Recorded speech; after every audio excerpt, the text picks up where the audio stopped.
Finally time for us to be at the docks. Let's go! Almighty Shogun. The arrival schedule says ship stopover, 1 person.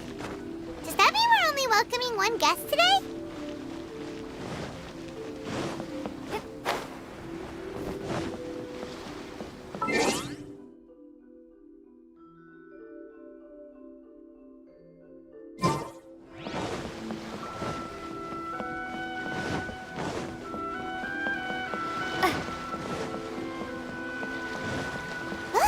That figure on the wharf! It looks like Kazuha!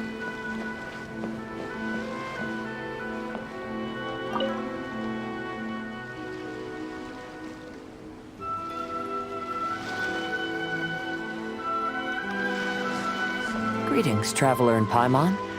I heard there would be guides for the Iridori Festival, but I didn't expect it would be you two.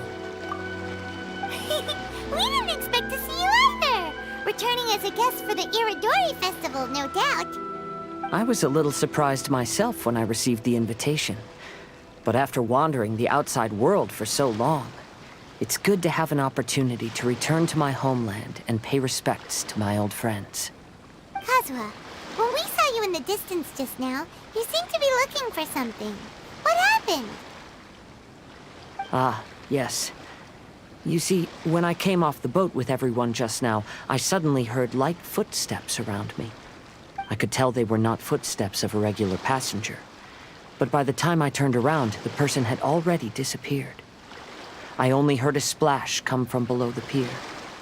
Even though I didn't manage to catch a glimpse of them, I found this strange piece of paper by my feet. Oh, does the paper happen to have a poem written on it? Huh. How did you know?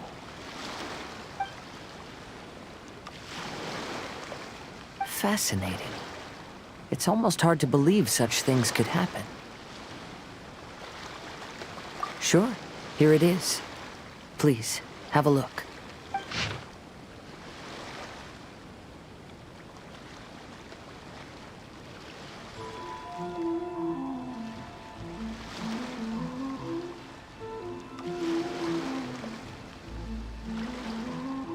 Last time, Aoi no Okina's poem ended with a reference to Akihito. And sure enough, this is a story about him. The story this time basically says that Akihito got his name from his love of red seals. However, the Shogun discovered that he had committed plagiarism, and he was soon exiled. Well, if Paimon were to rate today's story, it sounds pretty unfortunate. I don't think there's anything particularly wrong with this story. I too was once wanted as a criminal by the shogunate. So I'm not all that different from Akihito mentioned in this story. But according to the story, Akihito was exiled by the Shogun because of his wrongdoings.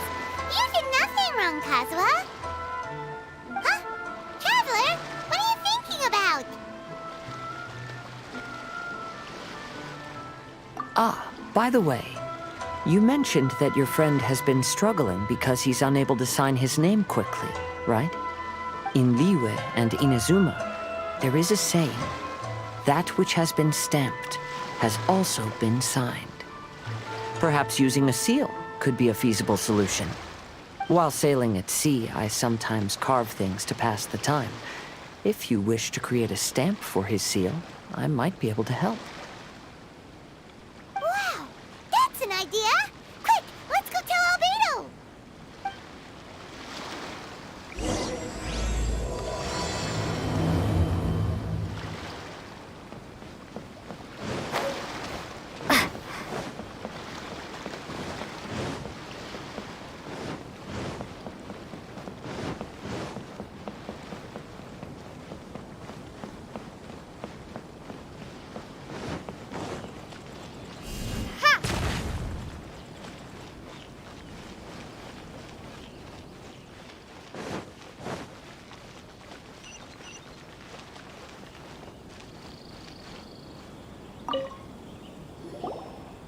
Albedo, we figured out a way to help Shinjo!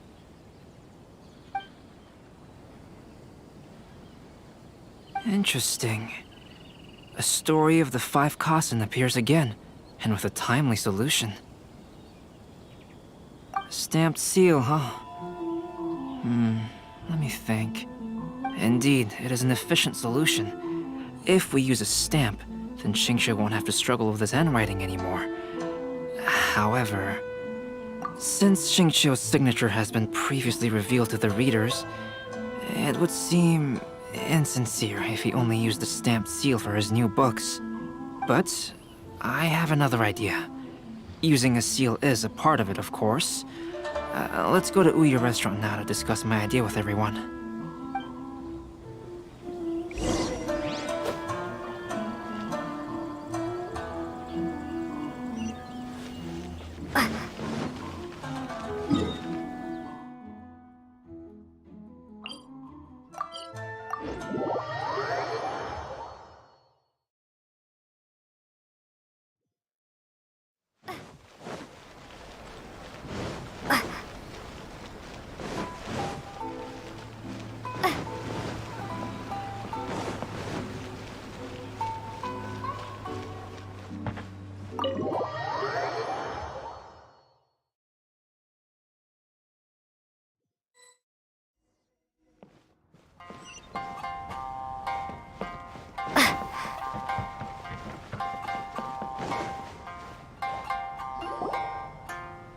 Yes, that's it, Jinyu.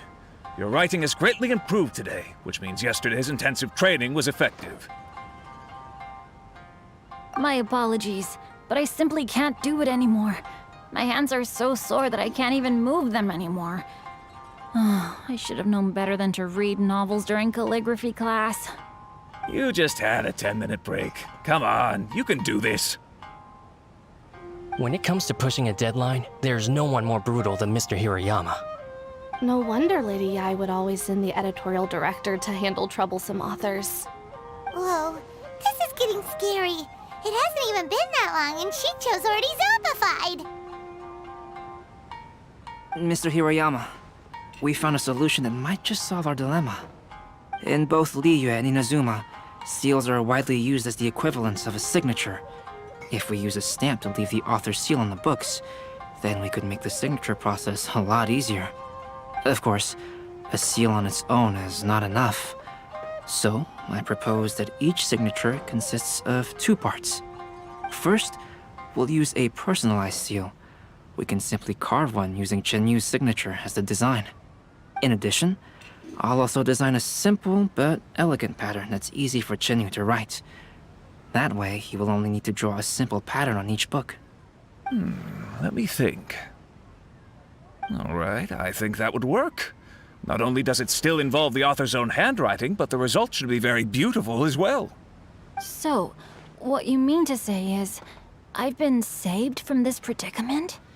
Mr. Hirayama, it suddenly occurred to me that the reason we gave up on live book signings previously was because it would take too long for the author to sign each book. But if we adopted Calx's proposed method, we might have enough time to do signatures at the live event.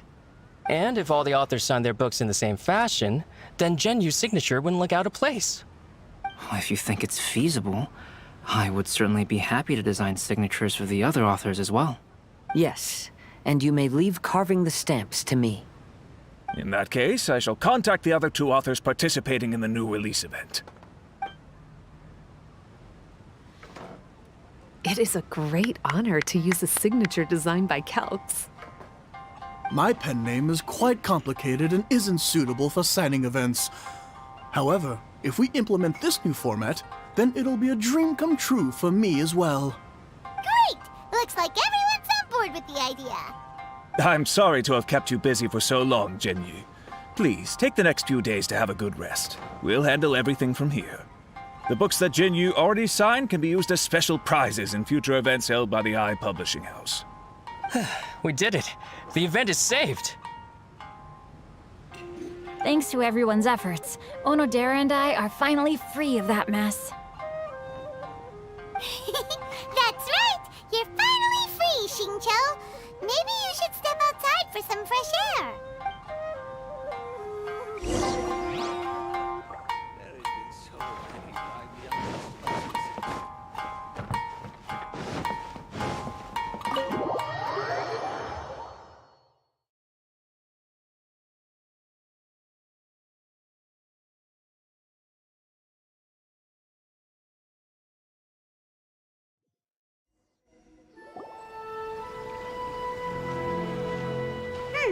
We still have some time to burn.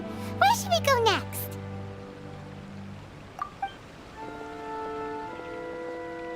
Traveler, there you are. Oh, it's Ayaka! And Venti! That's an interesting combo. I was just going to the festival venue to prepare the Ikebana lesson when I found a strange piece of paper on a flower stand. This bard just happened to be close by at the time. He informed me that you've also found similar papers recently. As such, we came together to find you two. But the paper she found isn't quite the same as the ones we found before. Here's the paper. Please, have a look.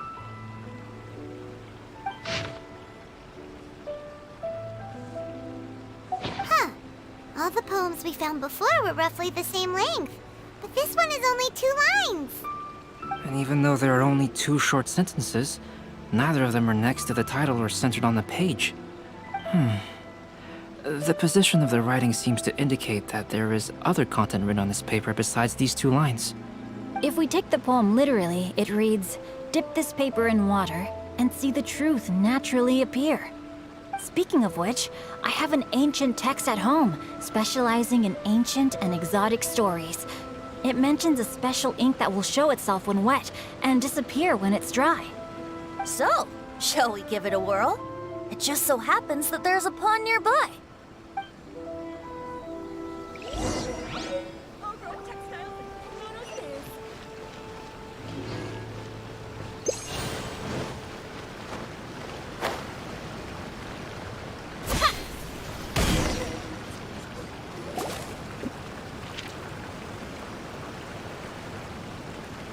Wow, look! It's really working! More words have appeared on the paper! Let Paimon see what it says.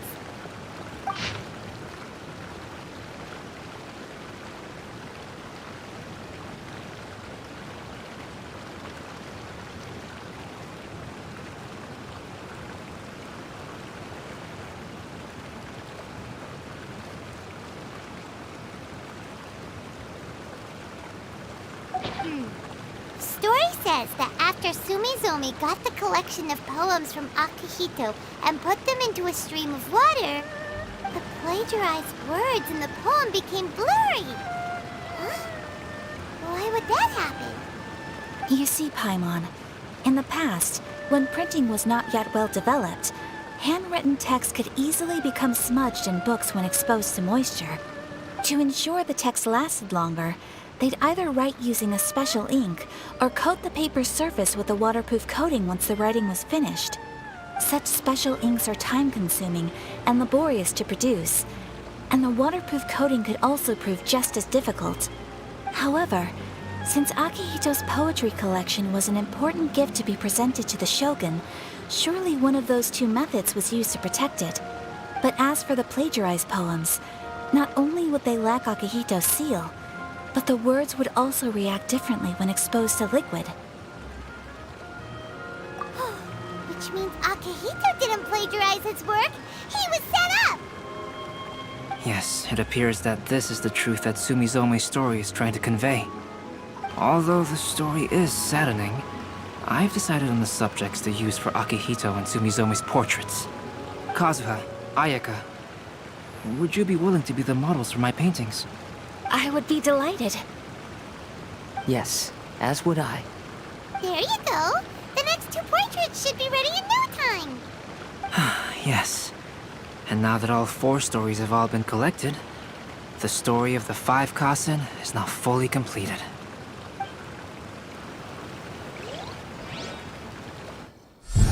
Long ago, Inazuma had 5 legendary poets. People bestowed upon them the title of the 5 Kasen. One year, the poet Suiko made his way to Tenshukaku and presented the Kasen's work for the shogun's perusal. But a page from the works of Aoi no Okina had been torn out, and Suiko was questioned regarding the matter. Suiko pleaded guilty. He admitted to drinking at the tavern the night before, and vaguely recalled a mysterious figure approaching while he was intoxicated. That figure was none other than Aoi no Okina himself. This train of events had begun with an unnamed individual, under whose coercion, Aoi no Okina was forced to take drastic measures to retrieve a page of poetry. He knew nothing of this individual's true intentions. All he knew was that the poem had to do with an old acquaintance, Akahito. Akahito had once belonged to the 5 Kasen. Each poem he composed, he marked with a scarlet red seal, hence the Aka in his name. Such a distinguished writer was he, and yet one of the poems he had submitted the previous year was found to be plagiarized. Akahito was exiled for his crimes, and only 4 of the 5 Kasen remained. Sumizome went over Akihito's poems and noticed that the plagiarized poem lacked his seal.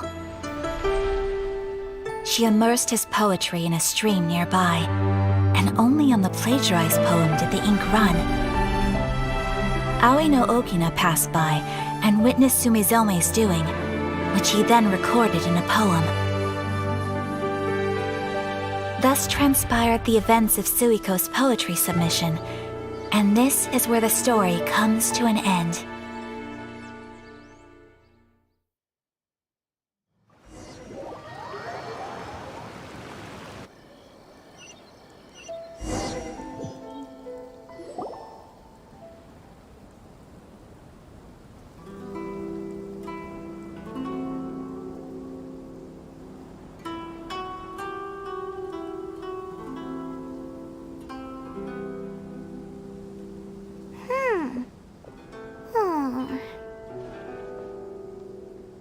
Yeah.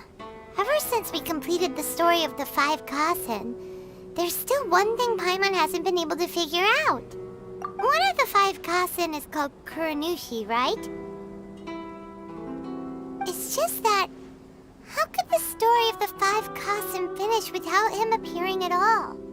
Oh, have you really not noticed? Huh? Not noticed what? This is no time to be playing games, Tone Deaf Bard! What he means is that the story of Kuronushi was already embedded within the 4 poems. Huh?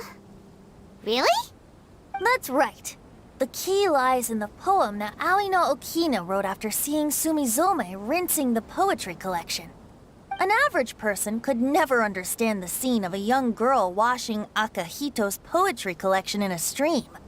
Even Aoi no Okina couldn't figure out the meaning behind Sumizome's actions. He was simply reminiscing and thinking about his old acquaintances. However, for the perpetrator who framed Akahito, it was completely obvious. He was worried that if this poem was seen by the Shogun, then the Shogun could discover the truth behind the plagiarism incident. If that happened, then he'd be finished. So in desperation, he threatened Aoi no Okina to make him tear out this poem.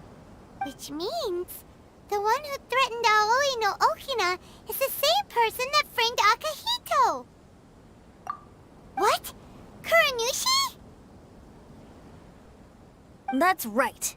Though there are only 4 poems, they still managed to tell the complete story of all 5 Kasen. Since the Shogun mentioned in the poems is certainly not the one of the 5 Kasen, the only character left is the mysterious one with an unknown identity. Oh, okay. Paimon is finally starting to get it now. However, this also brings something else to mind. The story of the 5 Kasen has more or less reflected everything that's been happening around us lately. Which begs the question, is there a Kuronushi in our world as well? A Kuranushi? In our world? Speaking of which, I wonder if our dear Kazuha has come up with anything. Oh, right! Kazuha! He's been pretty quiet this whole time. Let's ask him!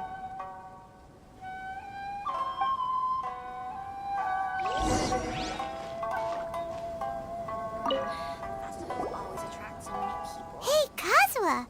Are you okay? You've been standing in front of this blank canvas for a while, and you don't look so good. Apologies for making a wild assumption, but has the story of the 5 Kasen reminded you of anything? Yes. A few things did come to mind, actually.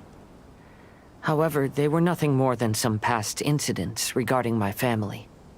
I don't mind sharing the stories, but I'd prefer not to bring you any more trouble. Hey, we're all friends here, Kazuha. You can always tell us whatever's on your mind. Kaidehara, please forgive my assumption, but perhaps you were thinking of the Raiden Gokuden? The Raiden Gokuden?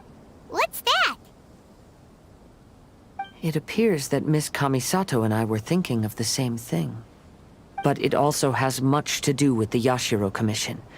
It would be improper to speak of it here without the consent of Miss Kamisato. It's fine. Those of us here are all trustworthy, so there isn't any harm in it.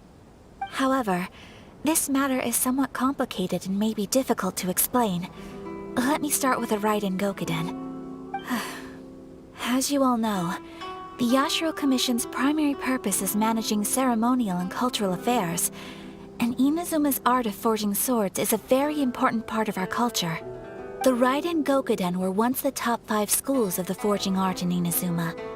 Although these families were swordsmiths by craft, they also held many important positions in the Yashiro Commission.